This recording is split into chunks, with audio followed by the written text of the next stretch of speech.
Silakan Pak.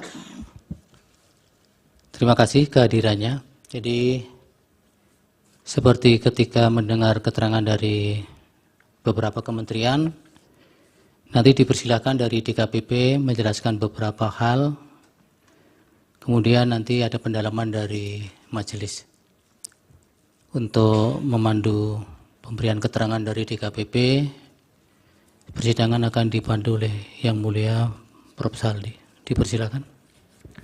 Terima kasih Pak Ketua. Ini kalau Pak Ketua terus suaranya sudah habis, nanti bukanya lebih cepat nanti.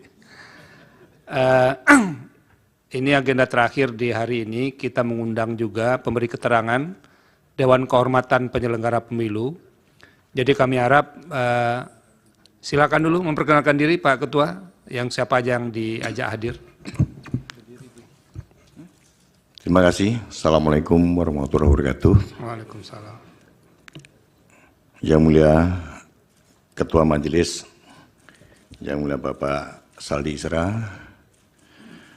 Yang Mulia Bapak Suhartoyo, Yang Mulia Bapak Adi Hidayat, dan Yang Mulia Bapak Daniel Yusmik, Yang Mulia Bapak Guntur Hamzah, Yang Mulia Bapak Ridwan Mansur, Yang Mulia Bapak Asrul Sani, dan yang terakhir Yang Mulia Ibu Eni Nurbaningsih. Terima kasih atas kesempatan yang diberikan kepada DKPP. Saya Hedi Lugito, Ketua DKPP RI, didampingi 2 anggota DKPP lainnya. Yang sebelah kanan saya, Idewa Kadek Wiarsara Kasandi. Dari namanya sudah kelihatan kalau dari Bali, Pak. Kemudian yang di kiri saya, Bapak Muhammad Tio Aliansah. 2 anggota DKPP yang lainnya tidak bisa hadir. 1 Bapak C. Kristiadi karena beliau sedang bersidang di luar daerah. Dan juga Ibu Ratna Dewi Pitalolo juga melakukan persidangan di luar daerah. Jadi kami cuma bisa hadir bertiga.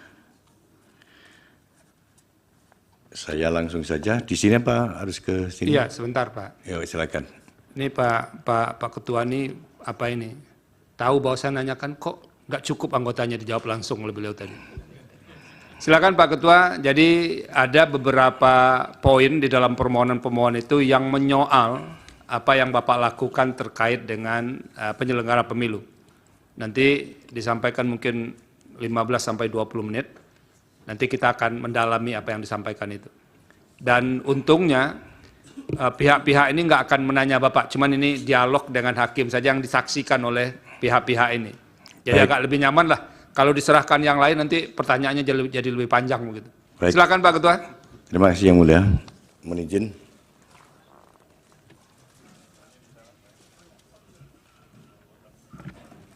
Assalamualaikum warahmatullahi wabarakatuh.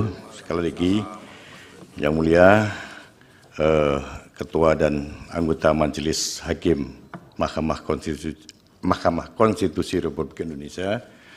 Kemudian yang saya hormati para pemohon, juga yang saya hormati para termohon.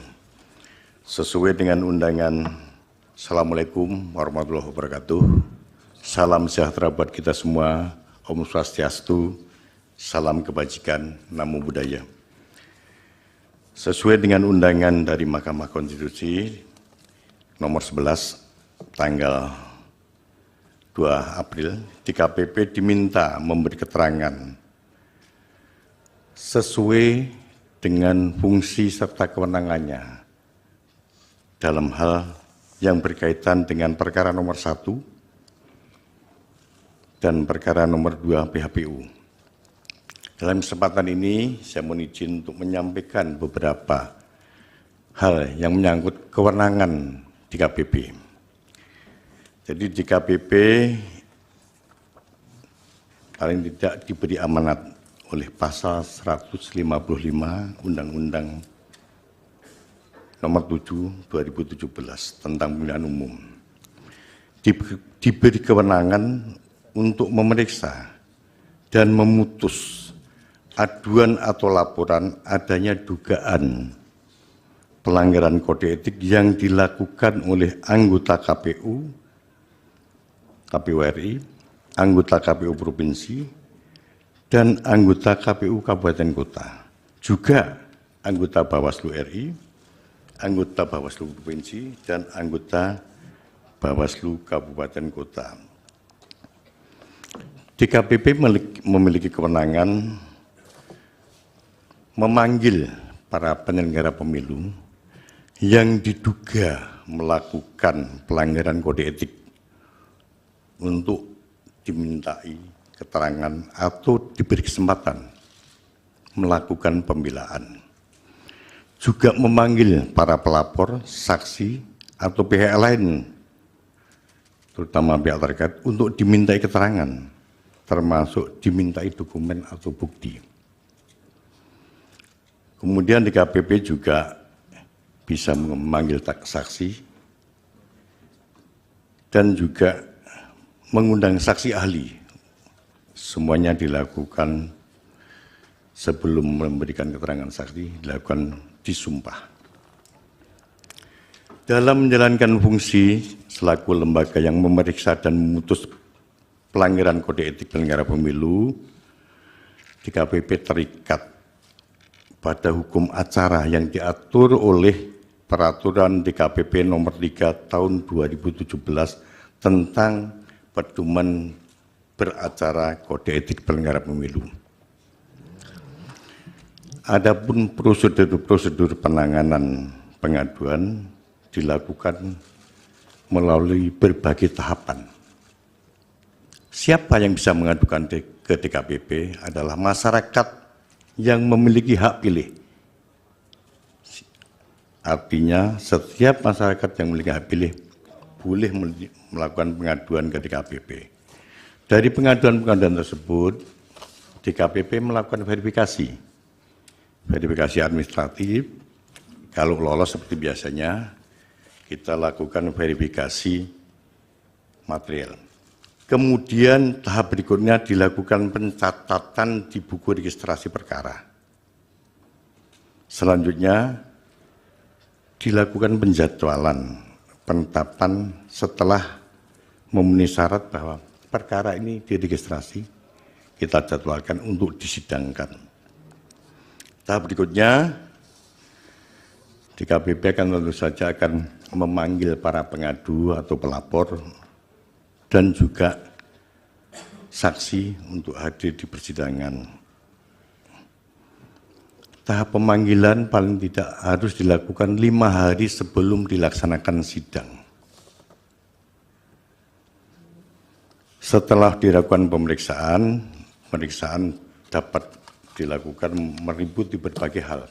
Di antaranya memeriksa tentang kedudukan hukum pengadu dan atau pelapor, mendengarkan keterangan pengadu dan atau pelapor, mendengarkan keterangan dan pembelaan teradu atau terlapor, mendengarkan keterangan saksi di bawah sumpah, mendengarkan keterangan ahli di bawah sumpah, mendengarkan keterangan pihak terkait, memeriksa dan mengesahkan barang bukti.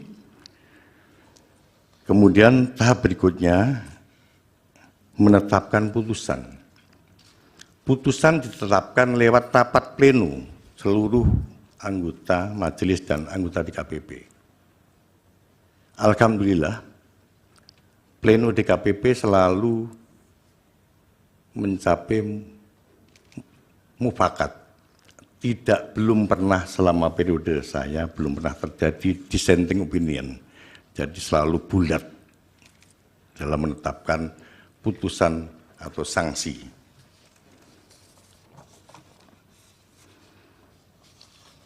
Bapak Ibu yang saya hormati, yang mulia Majelis Hakim Mahkamah Konstitusi, jadi berdasarkan data tahun 2023, DKPP sudah memeriksa sebanyak 322 aduan.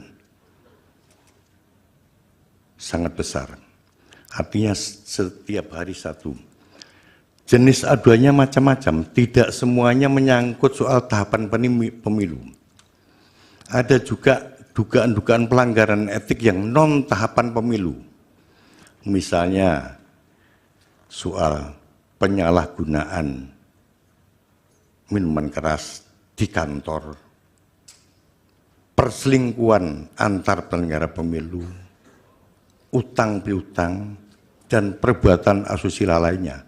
Jadi tidak semata-mata tentang yang berkaitan dengan tahapan pemilu. Perkara terbesar di luar tahapan pemilu adalah perkara asusila.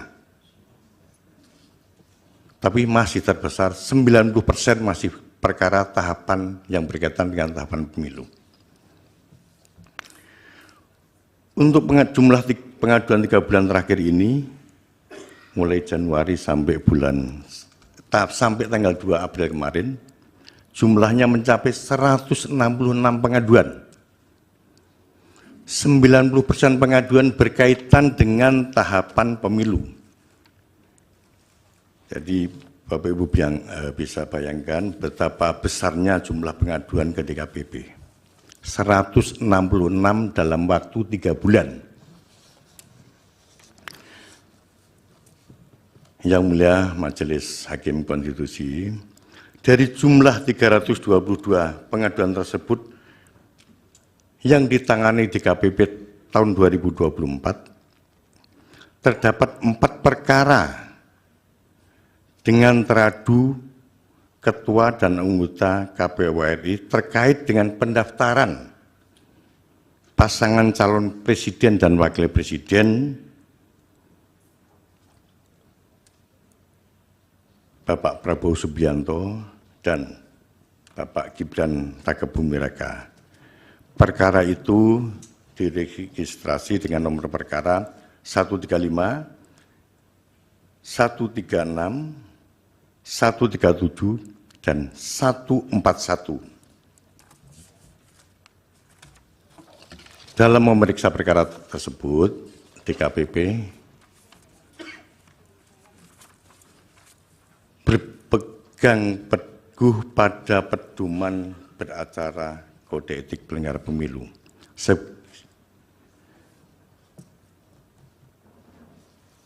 Semua tahapan sudah kita lalui. Pada akhirnya DKPP mengambil keputusan dan dibacakan terhadap 4 perkara tersebut. Putusan sudah dibacakan pada tanggal 5 Februari 2024, yaitu terkait putusan perkara nomor 135, 136, 137, dan 141. Adapun putusan DKPP itu dibacakan secara terbuka dan bisa disaksikan lewat channel YouTube. Yang Mulia Majelis Hakim Mahkamah Konstitusi, bersamaan ini sudah kami lampirkan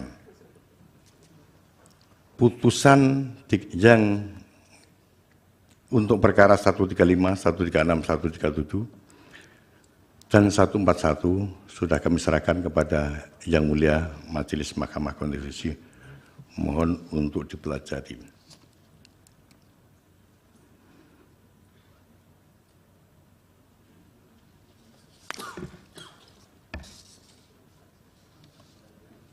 Demikian yang bisa kami sampaikan dalam kesempatan ini.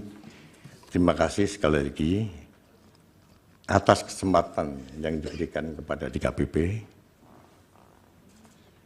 di ruangan ini.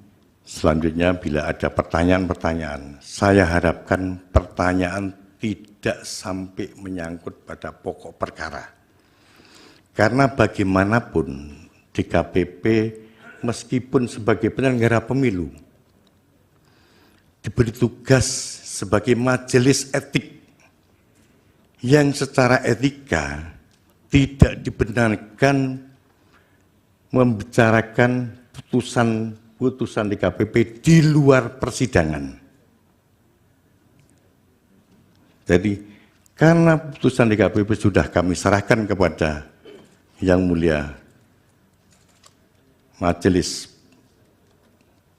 Hakim Mahkamah Konstitusi, kami serahkan sepenuhnya untuk melakukan pengajian. Terima kasih. Akhirul salam. Wassalamualaikum warahmatullahi wabarakatuh. Waalaikumsalam warahmatullahi wabarakatuh. Terima kasih Pak Ketua. Ini akan ada sesi pendalaman, walaupun tadi sudah di warning ya bahwa tidak Ini susahnya sudah membuat pagar ini. Tapi pasti hakim konstitusi punya cara sendiri juga tuh untuk bisa membongkar pagar itu. Pertama dimulai yang mulia Profesor Arief Hidayat. Baik, terima kasih Pak Ketua Sidang. Yang pertama saya komentar begini. Ini ada mantan murid suruh dosennya mempelajari ini tadi. Ya, salah satu murid di Undip, yang kemudian juga Pak Hasim itu asisten saya. Jadi ini kok saya suruh mempelajari. Ini saya betulkan karena masih junior. Dimohon tidak pelajari, ya, berkas yang sudah dikirim tidak dipelajari, tapi dimohon untuk menjadi pertimbangan. Terima kasih, Prof. Baik, terus kemudian begini, DKPP itu kuasi peradilan etik ya, berarti ya. Benar. Oleh karena itu saya setuju, yang tidak bisa disampaikan adalah bagaimana situasi perkembangan yang ada di rapat permusyawaratan anggota, itu nggak bisa keluar memang, itu independensi. Ya, tapi kalau ada beberapa hal yang kita tanyakan, mestinya ini juga karena badan peradilan yang pengen untuk mengetahui semuanya, ya harus dibuka. Jadi batas-batasnya adalah apa yang berkembang dalam rapat permusyawaratan anggota DKPP itu nggak bisa. Misalnya itu tadi, ini yang selingkuh, ini yang minum keras siapa, ini nggak usah. Ya, tapi pokok-pokok yang dihasilkan bisa disampaikan kita secara terbuka. Dan ini untuk menjadi pelajaran bagi seluruh bangsa Indonesia karena mendapat respon yang sangat positif dari masyarakat Indonesia di persidangan Mahkamah Konstitusi. Baik, yang pertama begini. Saya pengen mengetahui bagaimana ketaatan para penyelenggara. Tapi sebelumnya begini, kenapa DKPP dihadirkan ke mahkamah? Itu pemohon 1, nanti kita minta direspon ya. Pemohon 1 itu di dalam dalilnya mengatakan begini, lumpuhnya independensi penyelenggara pemilu akibat intervensi kekuasaan dan intervensi kekuasaan dalam pencalonan paslon nomor 2. Itu. Jadi kenapa DKPP diundang ke sini? Karena itu. Jadi pemohon 1 itu mendalilkan lumpuhnya independensi penyelenggara pemilu akibat intervensi kekuasaan. Sedangkan pemohon 2 itu mendalilkan begini, ketidakefektifan dan keperpihakan penyelenggara pemilu. Di dalam salah satu uraiannya mengatakan ada kolaborasi antara ketiga lembaga yang hadir di sini. KPU, Bawaslu, dan DKPP. Ini tiganya bermain untuk kepentingan bersama, yang nggak tahu untuk apa itu ya. Itu ada dalil itu. Sehingga DKPP dipanggil ke mahkamah untuk memberikan penjelasan. Persoalan yang harus dijawab pertama, bagaimana kepatuhan ketaatan adresat putusan DKPP.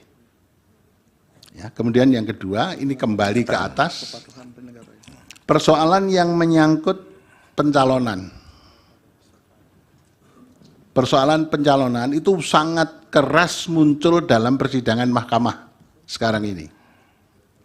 Ya, jadi berkenaan dengan KPU langsung melaksanakan putusan Mahkamah nomor 90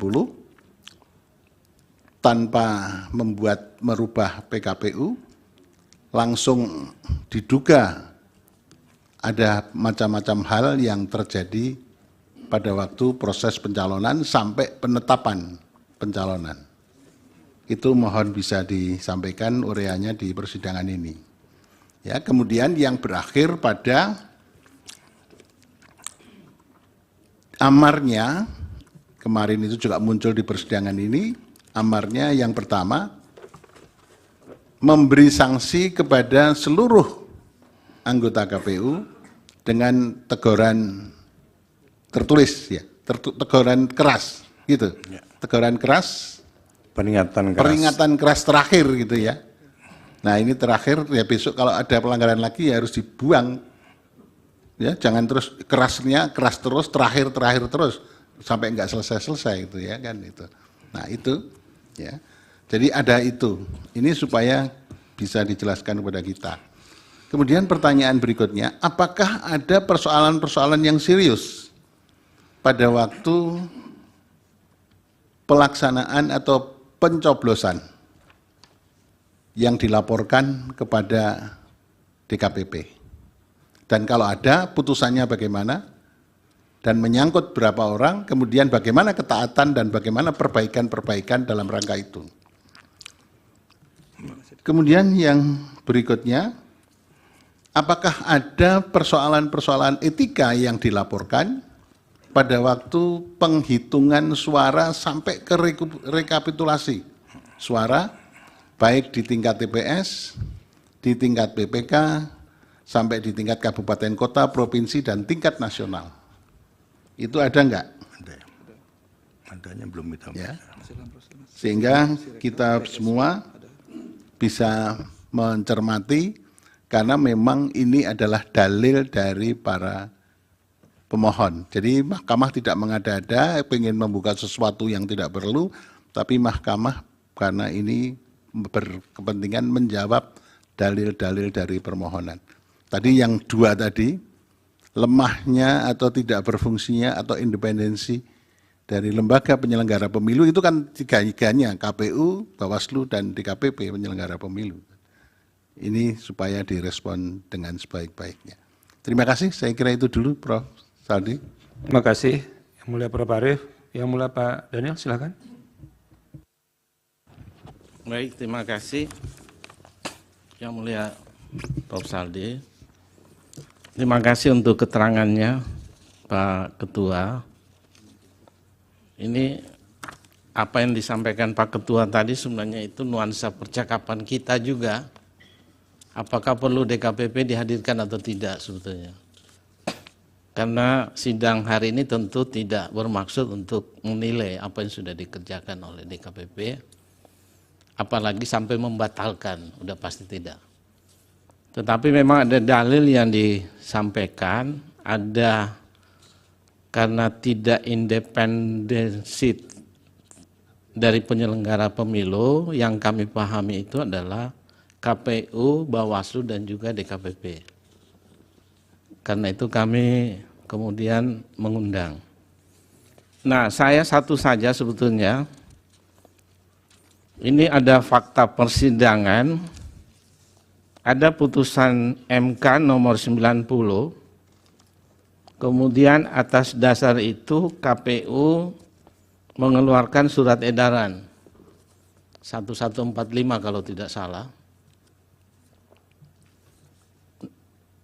Ini dari surat edaran ini dalam persidangan juga terungkap bahwa pada saat putusan MK, DPR itu masih reses. Ini dugaan saya paling tidak, surat edaran ini semacam terobosan hukum untuk merubah PKPU yang terkait dengan syarat calon presiden nomor 19 ya kalau tidak salah. Nah, pernah ada putusan MK tahun 2009, setelah putusan malamnya itu KPU merubah PKPU untuk menyesuaikan dengan putusan MK. Tapi dari dokumen yang kami coba telusuri, pada tahun 2009 itu PKPU belum diwajibkan dimuat dalam berita negara. Atau dengan kata lain, belum diundangkan. Dan putusan MK juga ada menyatakan bahwa setelah itu perubahan itu harus konsultasi kepada DPR. Nah, dari fakta hukum yang ada memang apakah ada, ya ini tidak harus menjawab dari DKPP ya, tetapi ini fakta persidangan. Mungkin kalau bisa memberikan keterangan untuk menjadi pertimbangan hakim dari seluruh proses yang ada. Itu saja, mungkin minta masukan informasi terkait hal itu. Terima kasih. Terima kasih Yang Mulia Pak Daniel. Yang Mulia Prof. Guntur? Cukup? Pak Ridwan, Yang Mulia Pak Ridwan, silakan. Baik, terima kasih Yang Mulia Pimpinan. Terima kasih kepada Pak Ketua DKPP dan juga tim yang sudah hadir. Saya karena sudah dikunci tadi, ada beberapa pertanyaan terpaksa tidak saya akan ajukan. Nah, namun demikian ada satu pertanyaan yang kira-kira mirip dengan apa yang disampaikan oleh Yang Mulia Prof. Arif. Iya, begini Pak Ketua dan juga tim, karena kan kita memang ada hal memang yang tidak mungkin diungkap, tetapi ada pertanggungjawaban publik, public accountability yang mengenai kegiatan lembaga, mengenai kinerja pejabat publik. Nah, saya kira mudah-mudahan ini tidak termasuk yang dipagari yang dimaksud oleh Pak Ketua tadi. Tentunya mahkamah ini, kita ini yang mahkamah yang mulia ini kan antara lain kita akan menilai, mempertimbangkan dari dalil dan semua yang ada disampaikan oleh para pihak di dalam persidangan ini. Nah, saya ingin menyampaikan bahwa berarti kita harus tidak bisa lepas dari apa yang ada di dalam persoalan yang terjadi untuk kita sidangkan dan kita putus tentunya. Persoalan tentang netralitas. Netralitas. Saya ingin tanggapan dari Bapak sebagai Ketua DKPP. Karena ada dalil pemohon kedua itu yang menyebutkan bahkan juga menganggap bahwa DKPP itu tidak netral, ya, karena melindungi termohon dengan cara tidak mengindahkan putusan DKPP itu sendiri. Kemudian merambah ke Bawaslu yang dianggap tidak responsif dan tidak progresif karena banyak sekali yang tidak diregister. Padahal pelapor itu adalah mereka-mereka yang kadang-kadang tidak punya pendidikan, tapi dia tahu ada hal-hal yang tidak pada tempatnya untuk dilakukan oleh apakah itu petugas ketika pemilihan dan sebagainya. Nah, untuk saya ingin penjelasan kira-kira tidak-tidaknya Bapak menerangkan. Kita menghormati tentunya di sana ada pemohon 1, pemohon 2, termohon, pihak terkait dan sebagainya. Mudah-mudahan bisa diterangkan kalau ada bagaimana, kalau tidak atau miss seperti apa, itu saya kira. Saya kira itu saja Pak Ketua. Terima kasih Yang Mulia Pimpinan. Terima kasih Yang Mulia Pak Ridwan. Berikut Yang Mulia Prof. Eni, silakan. Baik, terima kasih Pak Ketua. Tadi saya tidak mau bertanya sebetulnya, tapi ketika Pak Ketua DKP mengatakan, wah ternyata juga ada yang asusila di situ ya. Tapi saya tidak akan bertanya soal pokoknya di situ Pak. Asusilanya seperti apa ya. Hanya ada yang menggelitik itu adalah ketika dalil pemohon itu berkaitan dengan mempersoalkan independensi dari penyelenggara, ya, khususnya dari KPU Bawaslu, yang kemudian dinilai dari mulai panselnya dianggap bermasalah, seperti itu. Nah, saya ada pertanyaan ringkas ya, ada nggak laporan yang disampaikan ke DKPP itu terkait di luar asusila loh ya, yang terkait dengan penyelenggara itu soal independensinya itu. Seperti apa kemudian tanggapan atau yang sudah dilakukan oleh DKPP terkait dengan hal itu? Itu saja, terima kasih. Terima kasih Prof. Eni. Yang Mulia Pak Arso? Cukup. Nanti Pak Ketua, nanti setelah Pak Ketua menyampaikan akan ada respon dari Pak Ketua. Silakan Pak Ketua. Baik, terima kasih Yang Mulia Majelis Hakim Mahkamah Konstitusi atas beberapa pertanyaannya, terutama senior saya, dosen saya dulu, Prof. Arif. Terhadap pencalonan Capres dan Cawapres, apakah ada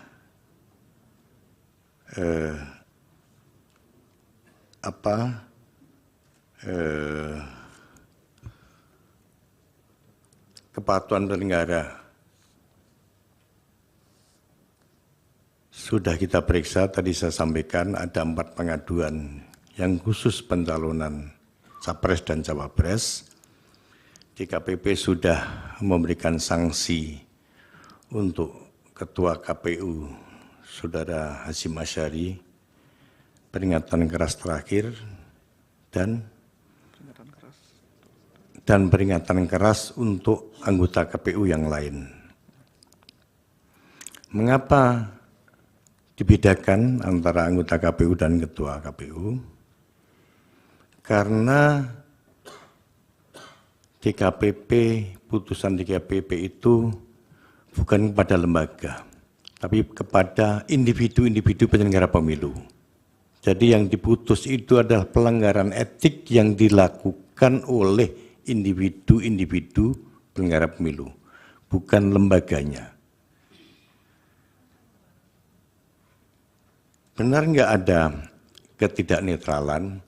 Sampai sejauh ini belum ada pengaduan ke DKPP yang berkaitan dengan netralitas penyelenggara pemilu sampai hari ini. Kemudian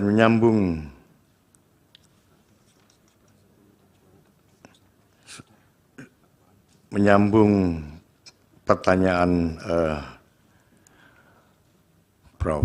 Daniel Yusmik, apakah ada pengaduan yang berkaitan dengan penghitungan suara?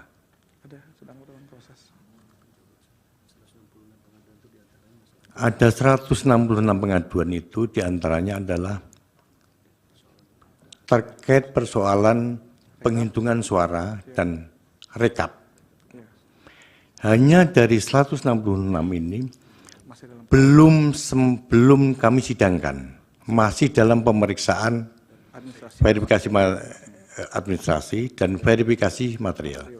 Jadi belum kami jadwalkan sidang. Dari 166 itu hampir 90% berkaitan dengan tahapan, yaitu soal penghitungan suara, kemudian pemungutan suara ulang, dan rekapitulasi. Karena persidangan yang kami lakukan saat ini masih menyidangkan sisa-sisa perkara tahun kemarin yang belum selesai. Ya.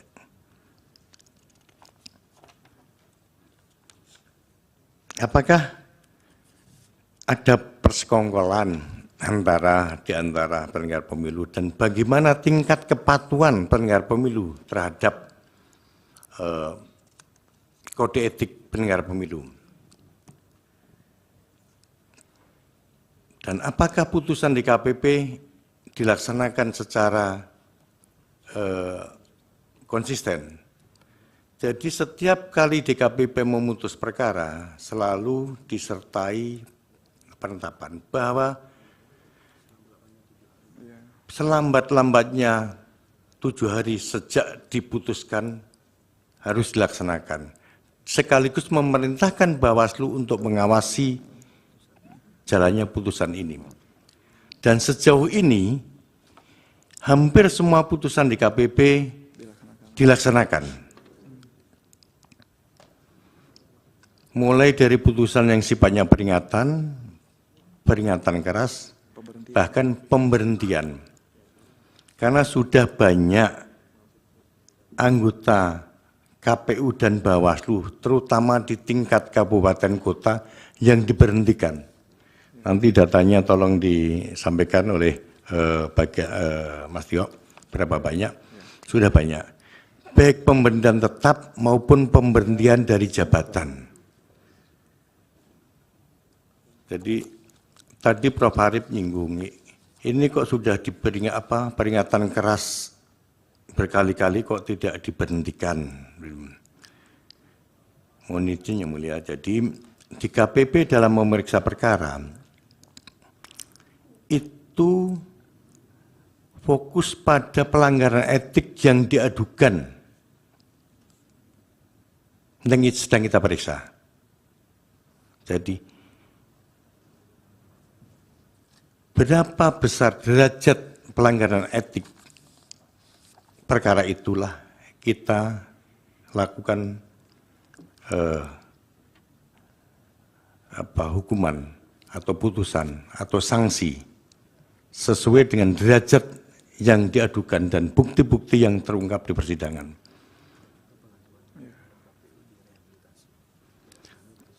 Dan tidak semua pengaduan itu diberi sanksi, karena dari tahun saya tadi sebutkan dari 322 di tahun 2023 itu yang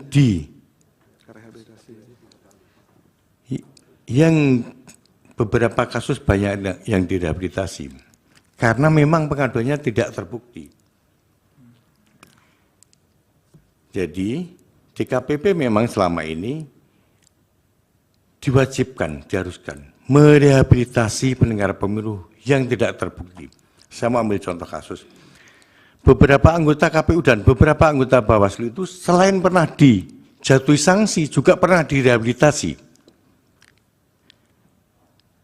Ada beberapa anggota KPU juga pernah menerima beberapa sanksi, tapi juga pernah direhabilitasi di kasus yang lain.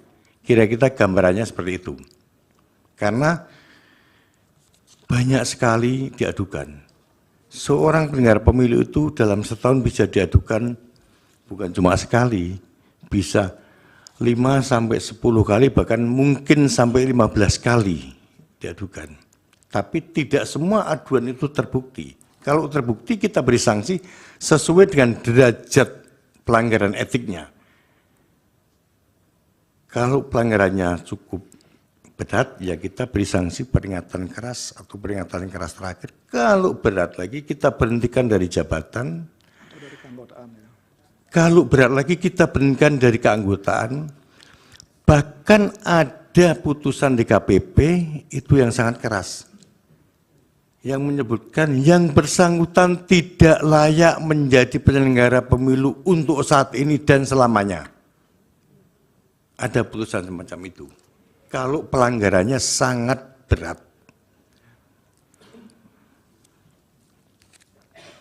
Jadi saya burungan, yang mulia, mohon maaf, saya burungan menjawabnya mulai dari Prof. Arief, kemudian Prof. Daniel Yusak, kemudian Prof. Ridwan Mansur.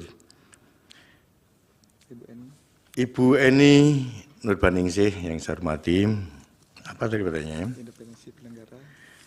Memang yang paling banyak dipertanyakan terutama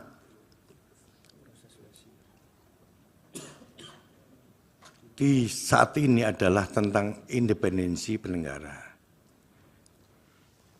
Pertanyaan-pertanyaan itu saya kira kita tidak bisa menutup mata dan telinga. Itu muncul di mana-mana. Dan saya juga, DKPP juga mendengar itu. Tapi sekali lagi Ibu ingin saya sampaikan, belum ada pengaduan yang berkaitan dengan independensi. Belum ya, bukan berarti tidak ya, belum ada pengaduan yang berkaitan dengan independensi. Tapi yang berbau-bau ada pengaduan yang berkaitan dengan independensi. Belum ya, bukan berarti tidak ya, belum ada pengaduan yang berkaitan dengan independensi. Tapi yang berbau-bau tidak independen ada. Karena misalnya penyelenggara pemilu berpihak pada salah satu peserta pemilu. Ada. Atau anggota penyelenggara pemilu menjadi pengurus partai politik. Itu pernah diadukan. Dan itu kita berhentikan. Itu yang terjadi. Jadi sebelum mereka menjadi penyelenggara pemilu sudah kita filter. Karena peserta pemilu tidak boleh menjadi penyelenggara pemilu. Jadi yang terindikasi kuat, bahkan yang terbukti dia anggota partai politik, kita berhentikan. Ada beberapa yang kita berhentikan.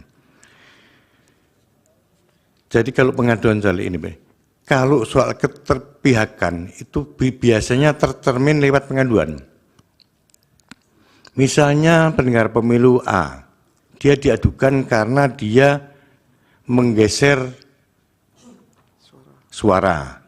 Itu artinya indikasinya dia berpihak pada partai yang dia untungkan.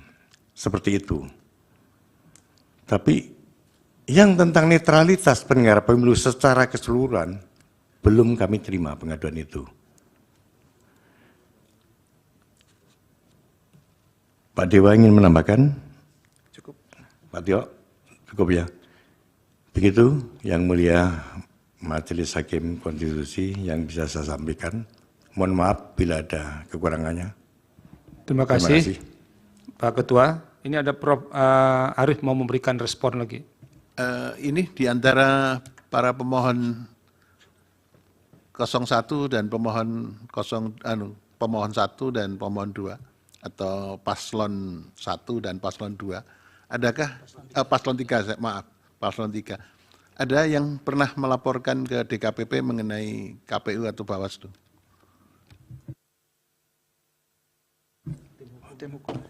Tim hukumnya, tim hukum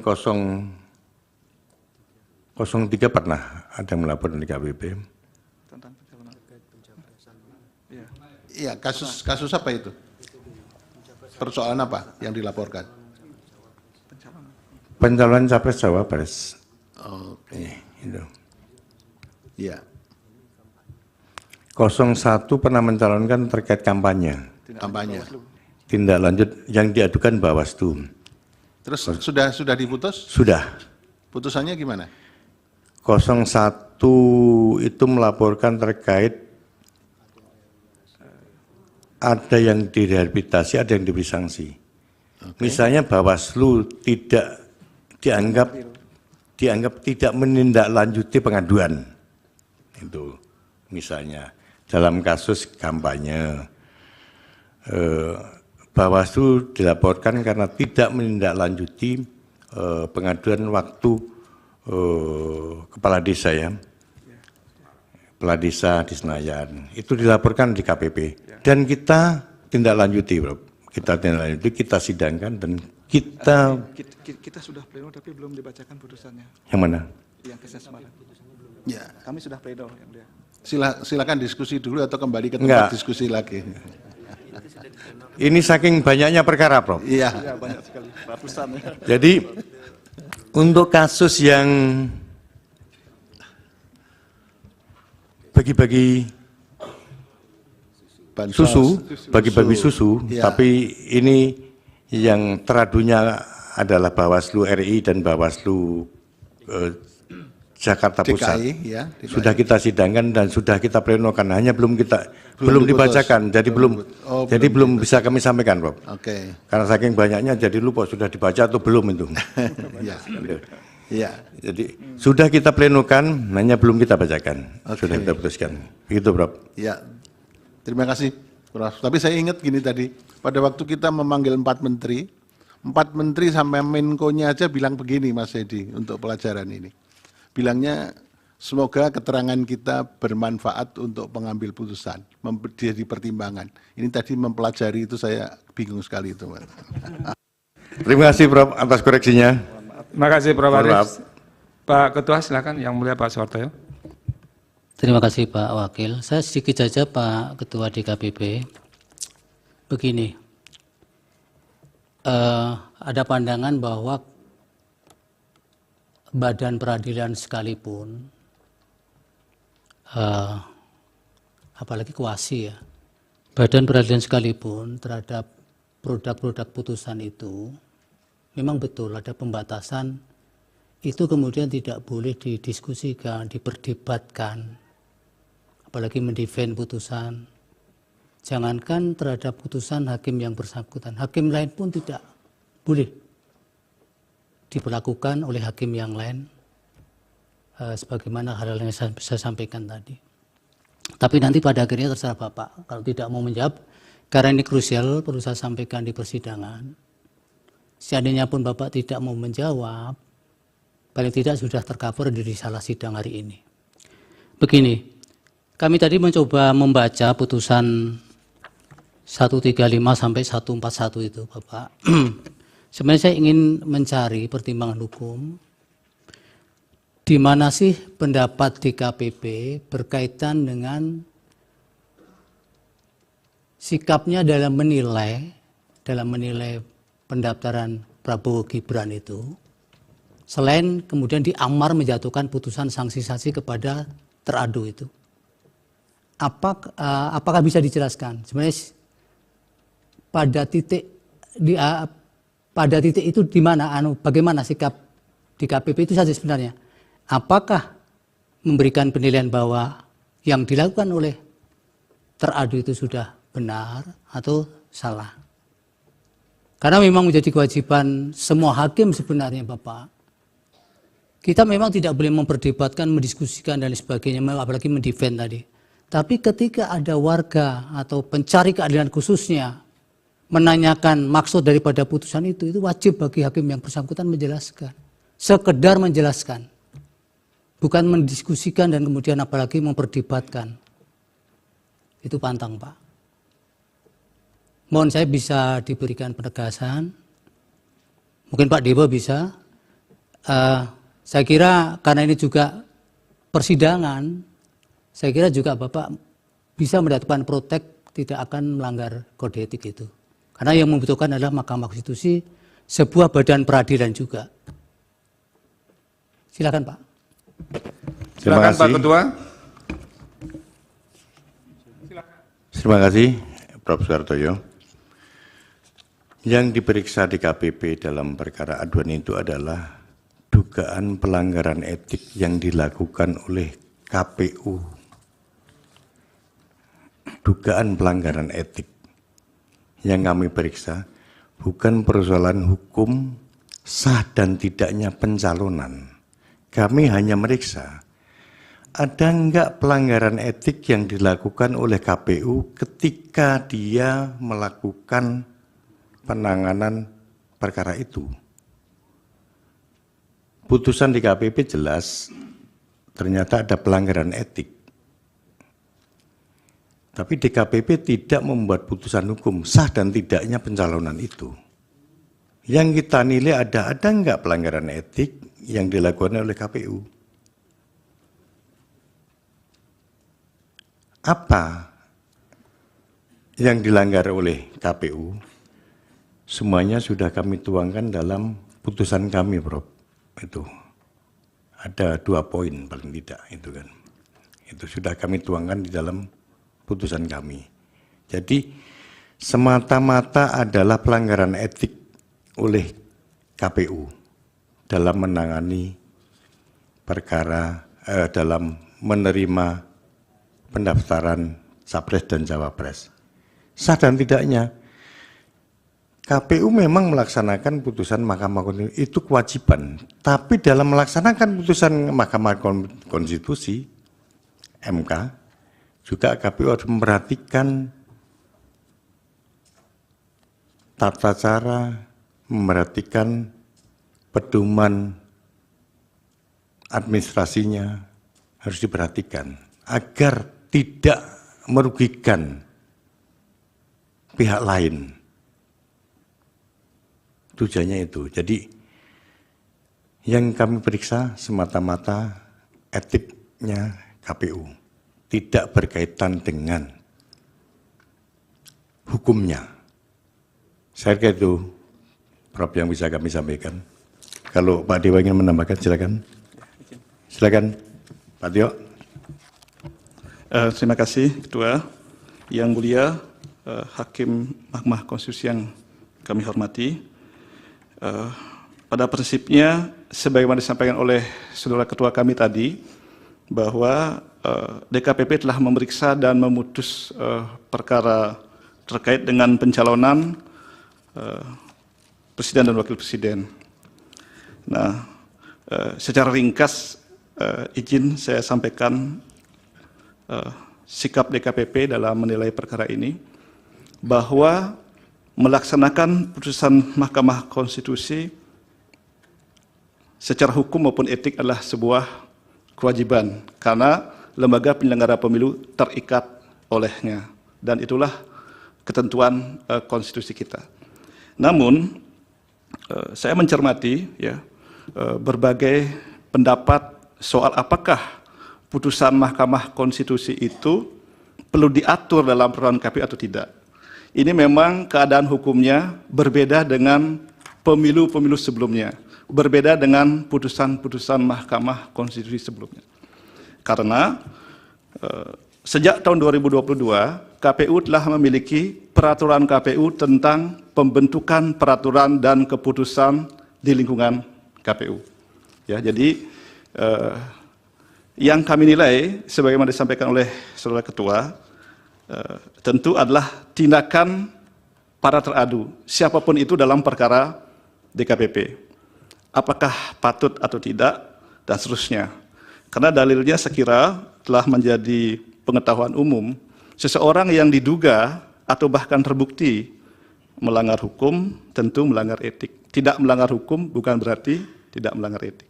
Jadi kondisinya berbeda, dan itulah yang kemudian kami gali dan terungkap fakta-fakta dalam persidangan. Jadi bahwa terhadap satu hal yang menyangkut hak warga negara, sesuatu yang menyangkut hal-hal fundamental bagi kehidupan berbangsa dan bernegara, apalagi itu telah diputus oleh Mahkamah Konstitusi, apapun situasi pada saat itu menurut kami memang harus dilaksanakan. Tapi untuk mewujudkan kepastian hukum, ya, mewujudkan profesionalisme penyelenggaraan, tentu asas-asas prinsip-prinsip ya seperti diatur dalam tata cara ya dan tata kelola pemilu yang baik itu juga diperhatikan. Sekali itu sedikit tambahan dari kami, selebihnya sebagaimana yang mulia tadi sampaikan dan juga Saudara Ketua bahwa rinciannya telah kami tuangkan dalam putusan yang mohon izin tidak akan saya uraikan secara lebih detail. Demikian, lebih kurangnya saya mohon maaf. Terima kasih. Cukup. Rasanya sudah cukup ya, saya kembalikan ke Pak Ketua. Baik, terima kasih Pak Ketua dan Bapak-Bapak anggota DKPP atas keterangannya. Semoga bermanfaat untuk kami, Mahkamah, untuk menjadi pertimbangan dalam penjatuhan putusan nanti. Terima kasih Yang Mulia Ketua dan anggota Majelis Mahkamah Konstitusi atas kesempatan yang diberikan pada kami. Mohon maaf bila keterangan kami tidak bisa memuaskan semua pihak. Kami berharap yang kami sampaikan bisa menjadi pertimbangan bagi Mahkamah untuk mengambil keputusan. Terima kasih. Akhirul salam. Wassalamualaikum warahmatullahi wabarakatuh. Waalaikumsalam warahmatullahi wabarakatuh. Silakan Bapak, sudah diperbolehkan.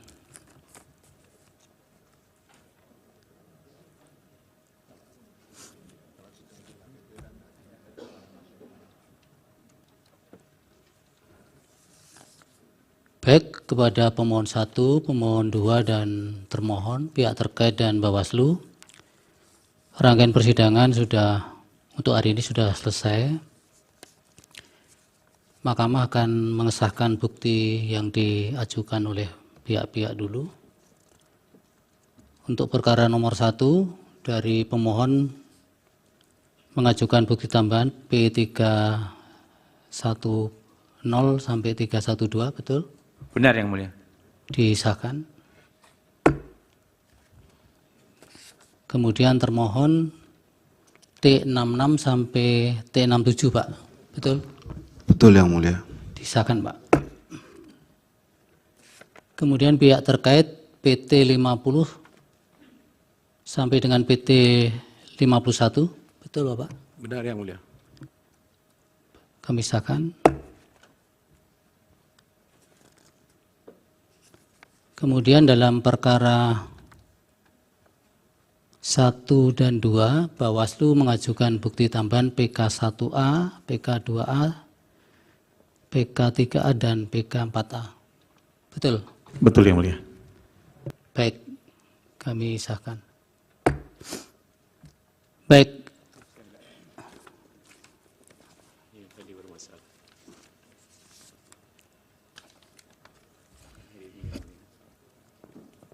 Kemudian yang perkara nomor 2 dari pihak terkait menambahkan bukti PT 13A sampai dengan 13G dan PT 14. Betul, Bapak?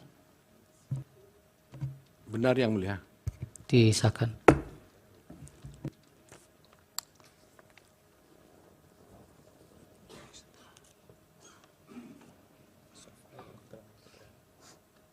Kemudian untuk termohon perkara nomor 2 ya, bukti 66 sampai dengan bukti T70, kecuali bukti T68 karena tidak ditemukan leges dan tidak, oleh karena itu tidak diverifikasi ini. Siap Yang Mulia. Sedangkan bukti T69 harddisk berisi D tidak terdapat formulir untuk kejadian khususnya. Kami akan tambahkan Yang Mulia. Tambahkan ya, Ya, karena ini penting ini. Kemudian bukti T69 belum tercantum dalam DAB juga, daftar bukti, nanti diperbaiki juga daftar buktinya. Siap Yang Mulia. Tambahan Yang Mulia, mohon izin. Menindaklanjuti perintah Yang Mulia Prof. Saldi agar termohon mengumpulkan D hasil kecamatan seluruh Indonesia. Kami termohon sudah berhasil mengumpulkan dalam bentuk soft file yang sudah ditata berdasarkan provinsi, kabupaten, dan kecamatan. Namun demikian, untuk hard file-nya Yang Mulia, kami baru mampu menyelesaikan 4 provinsi karena dari hasil kecamatan itu Yang Mulia mohon izin, untuk satu kecamatan dokumennya sampai 35 sampai 40 tergantung luasnya kecamatan Yang Mulia. Jadi kalau satu kali print, ya itu berarti hanya 40 sampai 35. Dan jumlah kecamatan seluruh Indonesia itu 7.277 kecamatan Yang Mulia. Jadi apabila diizinkan kebijaksanaan Yang Mulia, soft file-nya akan kami serahkan terlebih dahulu. Iya.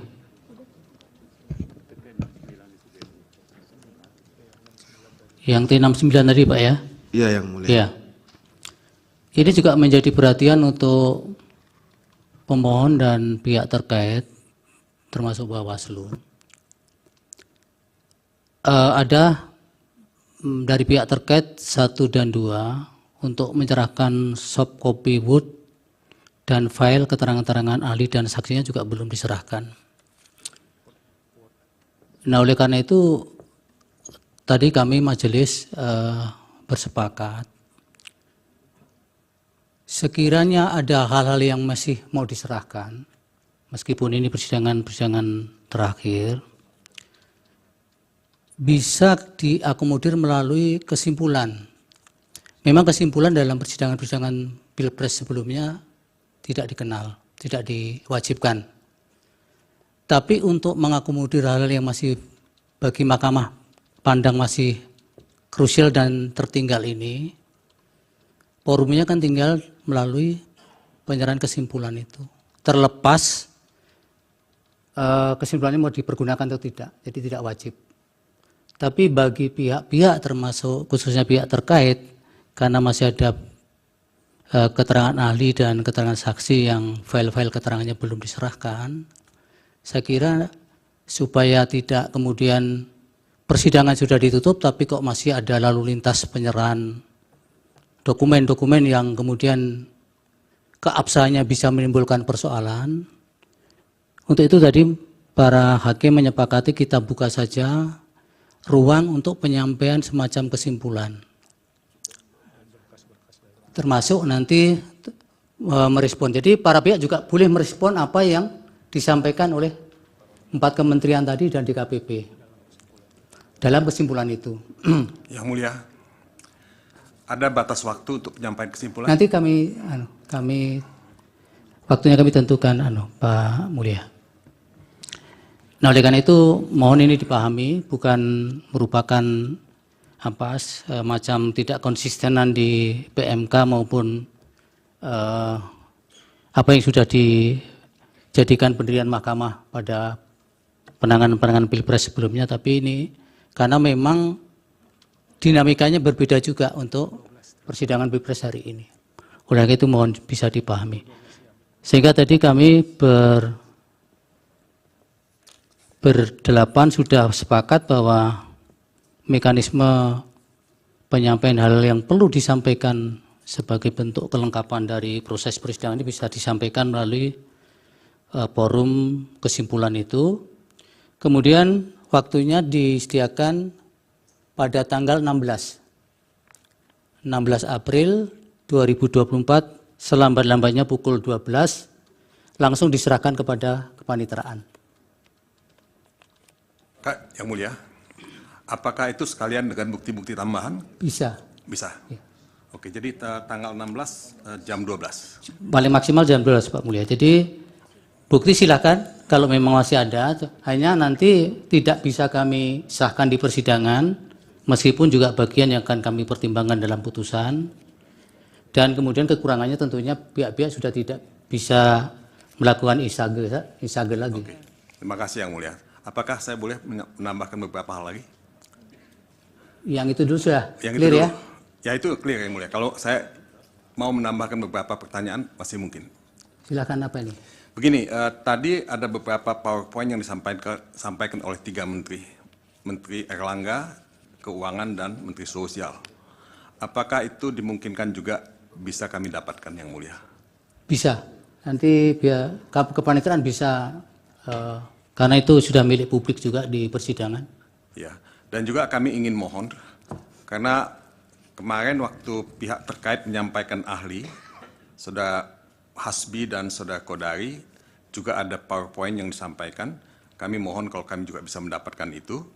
Dan sekaligus juga apabila dimungkinkan, keterangan ahli dan afidavit dari pemohon 1 dan termohon serta Bawaslu, seandainya itu dimungkinkan untuk didapatkan, kami akan berterima kasih sekali yang mulia. Kalau untuk pemohon 1 mungkin aksesnya tidak terbuka ya, karena kan masing-masing perkaranya berbeda. Oke. Kalau termohon Ya. dan pihak terkait? Kalau pihak terkait bisa, karena memang saling berhadapan-hadapan. Terima kasih yang mulia. Ya. Izin yang mulia pemohon 1. Ya, Pak. Sebelum ditutup, terima kasih. Jadi permohonan yang sama kami ajukan seperti pemohon 2 untuk keterangan tertulis dari pihak terkait, ahlinya pihak terkait, dan kemudian juga dari para pemberi keterangan tadi. Yang pertama. Kemudian yang kedua, yang mulia, terima kasih atas kesempatan diberikannya untuk menyusun kesimpulan. Namun demikian, pemohon 1 mohon kebijakan sekiranya tanggal 16 itu adalah hari pertama masuk dari libur panjang, diperkenankan tanggal 16 pukul 16 yang mulia. Jadi agak sore. Iya, yang mulia. Boleh kalau agak sore, karena hari efektif itu tinggal 2 hari Pak Heru. Itu untuk kami bermusyawarah dan membaca putusan nanti. Sehingga memang harus dipaksakan untuk di 16 itu harus sudah. Sekiranya akan mengajukan kesimpulan di hari itu. Terima sore kasih, boleh, Pak, jam 16 ya? Terima kasih yang mulia. Baik, Pak Mulia jadi diralat tadi. Jam 16 juga yang mulia. Terima kasih yang mulia. Dari Pak Oto? Ya, kami kurang jelas tadi apa yang disampaikan untuk supaya klarifikasi lebih tepat. Jadi kami akan mengajukan tanggal 16 Ya. bersamaan juga dengan permintaan yang mulia tadi bahwa kami juga akan memasukkan bersamaan dengan kesimpulan itu terhadap keterangan-keterangan ahli pada tanggal 16 itu juga. Pak Oto, Ya. itu kan keterangan-keterangan ahlinya masih berbentuk hard copy. Kita minta soft filenya. Gitu. Ya, kita serahkan ya. ya. Nanti diserahkan berbarengan dengan itu. Oh, pada saat Oke. tanggal 16 itu Iya, ya. tanggal 16 itu pukul 16. Ya. Kalau mengenai soal keterangan dari pemerintah tadi, dari menteri itu, apa kami bisa dapatkan nggak? Bisa, nanti setelah ini bisa ke kepaniteraan akan diberikan kopinya. Baik, terima kasih mulia. Iya. Cukup ya Pak Oto? Dari Bawaslu dan KPU cukup Pak? Cukup yang mulia. Baik, terima kasih kepada semua pihak atas terselenggaranya sidang ini dengan baik. Dan tentunya Mahkamah akan bisa mempertimbangkan fakta-fakta hukum yang ada di persidangan secara komprehensif dan secara objektif, karena berkat dukungan dari para pihak yang menjadi bagian dari persidangan beberapa hari ini.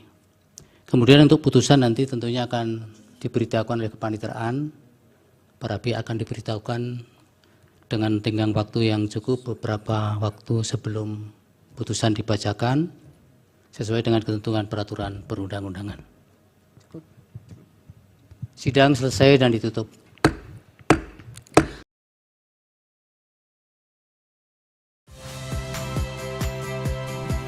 Saya Yasir Neneama. Saksikan program-program Kompas TV melalui siaran digital, pay TV, dan media streaming lainnya. Kompas TV, independen, terpercaya.